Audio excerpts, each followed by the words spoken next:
People assume that someone with no friends must be lonely, broken, or socially defective. That assumption couldn't be more wrong, because some of the most dangerous minds don't move in crowds. They observe them. I learned this the hard way.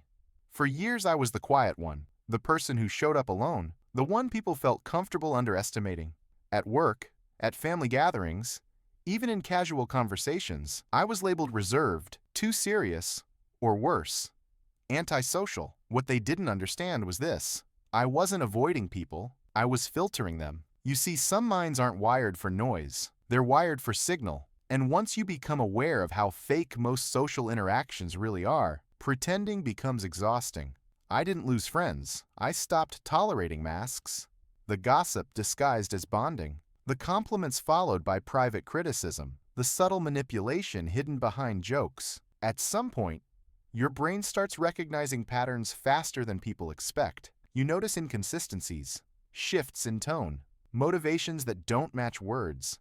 And once that switch flips, you can't unsee it. So you make a choice: be alone or sit at tables where everyone is acting.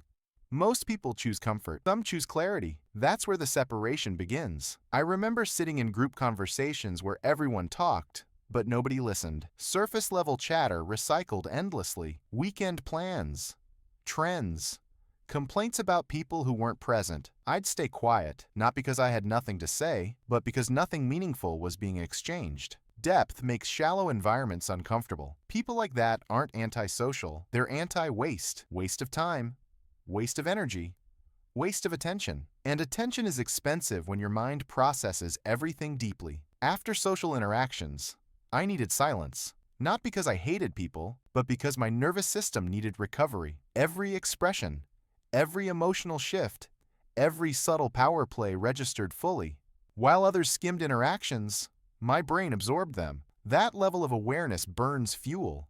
Extroverted minds recharge through stimulation. Reflective minds recharge through withdrawal. That difference alone causes massive misunderstanding. People assumed distance meant arrogance. They assumed independence meant weakness. They assumed silence meant nothing was happening inside. They were wrong. Because when you don't need validation, you stop chasing approval. And when you stop chasing approval, you start seeing people clearly. I didn't need a crowd to feel whole. I didn't need constant reassurance. I built my inner world strong enough that I wasn't desperate to escape it. That's threatening to people who rely on attention to exist. But here's where the story shifts. The real reason many people like this end up alone isn't personality. It's memory. At some point, trust was broken. Not dramatically, not always with betrayal that made headlines. Sometimes it was quieter, being used, being overlooked, being loyal to people who treated loyalty like currency. The brain doesn't forget those lessons. It adapts. It raises the entry price. Suddenly, access to your life isn't free anymore. You observe. You test consistency. You watch how people behave when there's nothing to gain. That patience gets mistaken for coldness. But it's protection. And here's the part people never expect. When someone like this finally walks away from a group, they don't collapse. They don't beg. They don't look back. They rebuild quietly. They invest in skills, awareness, discipline, inner stability. While others are busy maintaining appearances, they're strengthening foundations. So when the people who underestimated them eventually need something, guidance, support, solutions, they realize too late what they dismissed. The quiet one didn't lose friends. They outgrew illusions. And that's the unspoken truth. Solitude sharpens perception.